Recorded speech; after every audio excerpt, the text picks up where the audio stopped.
Hi, I'm Georgia. I'm the channel manager at SoulPancake, and today we're going to talk about how to develop your ideas into compelling stories or formats.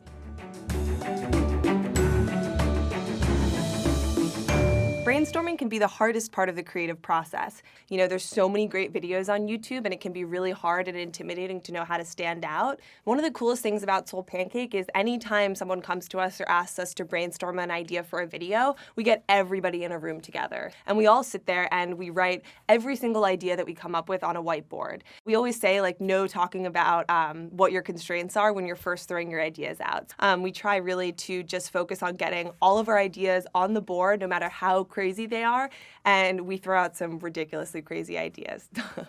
The next step is narrowing down your list into doable story ideas.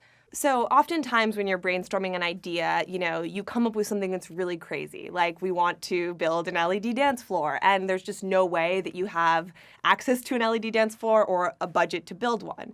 So what we try to do then is really work together as a team to come up with creative solutions. So maybe you can't build an LED dance floor, but it's possible to get a disco ball and it still gives you the same effect. So we try to kind of work backwards from our crazy ideas and say, okay, we can't do that, but here's what we can do, and here's how we can make it, special regardless. And then we actually go through and we pick which ideas we like the most, and we star them. Usually we start by starring, 3 to 4 ideas that will then flesh out into log lines or kind of, 3-sentence summaries, and then we decide whether or not we want to move forward with fleshing that idea out even further. In the next part, we're going to talk about developing your story.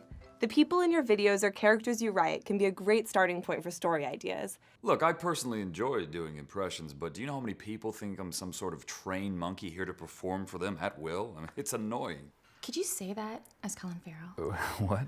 I mean, say that I'm amazing, but say it as Colin Farrell. Amber, you are bloody amazing, truly. Oh my God, yes. Now do Matthew McConaughey. I usually like to start thinking about a character by thinking about, what it is that they want and what's stopping them from getting it. And also just who are they? What makes them unique? Are they really nervous and kind of shaking their leg all the time? What little quirks do they have that really make them relatable? Kind of what journey are they going to go on is usually where I begin. This one makes me think of like a rocker. So I feel like they have been partying all night or dancing or something chic. A masquerade. I don't know, I feel like if I was doing an interpretive dance, I would maybe choose to wear that. Anyone who kind of wants to disguise themselves because they're kind of nervous, but they're also an interpretive dancer. This is definitely some sort of bird. It looks a little bit evil. I don't know if that's just the way that the eyes are, but we identify with people and characters who are faced with issues that are familiar to us. You don't have to write it all out now, but think about what's going to happen in your story by identifying the main problem or question your character or person might be facing.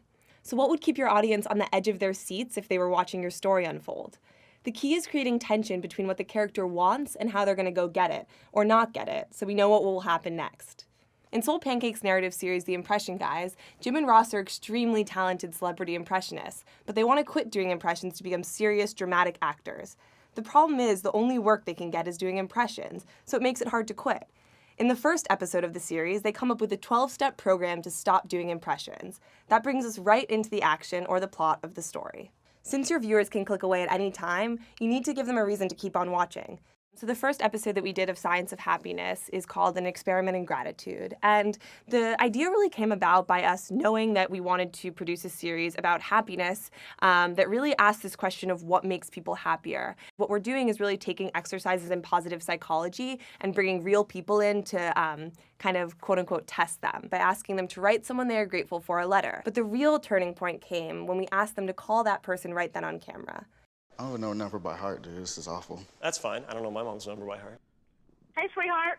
Hey, how you doing? Yeah. You got a second? Where you at, in the hotel? I am. I'm in the hotel. You scared me when you asked if I had a second if something's wrong. No, I'm on like this little TV show, and they told me to talk about the person that influenced me the most, and I picked you, and they're making me call. They're making me call you. Oh, wonderful. We really figured out how to give the audience one tangible thing that they could take away from it, which was be grateful because it will make you happier. A surprise twist like that keeps your story moving forward in an engaging way. It keeps the people on screen relatable and the audience wanting to watch more. In the last part, we'll talk about revising your story ideas to fit your audience interests.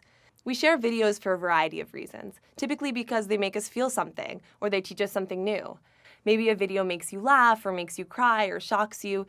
Who is your audience and would they click on this video to watch it? Going even further, would they watch the entire video and then want to share it? Keep in mind that your audience is going to feel most connected when they see a familiar face. So if you're introducing a new character or personality, provide some context. Using your audience as a sounding board for new ideas is a great way to keep them engaged and build a community around your videos. Now that you've thought about your audience, it's time to make sure you're going to be happy telling this story in a video too. Making a video takes a lot of time and patience, and you need to love the process of making it. If you want to learn more about how to turn your story into a great video, make sure to watch more Creator Academy videos right here. And if you want to see some SoulPancake videos, click here. Thanks for watching.